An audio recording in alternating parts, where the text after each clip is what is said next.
பெந்தகோஸ்து என்னும் ஒரு நாள் வந்த பொழுது அவர்கள் எல்லோரும் ஒருமனப்பட்டு ஓரிடத்தில் வந்திருந்தார்கள். அப்பொழுது பலத்த காற்று அடிக்கிற முழக்கம் போல வானத்திலிருந்து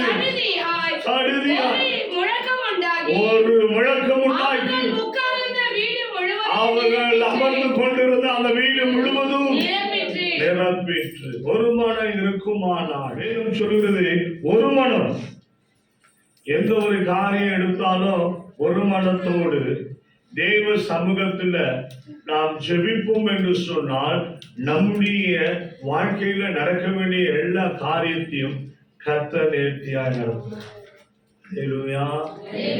ஒரு மனுஷனுக்குள்ள ஒரு குடும்பத்துல ஜெபிச்சு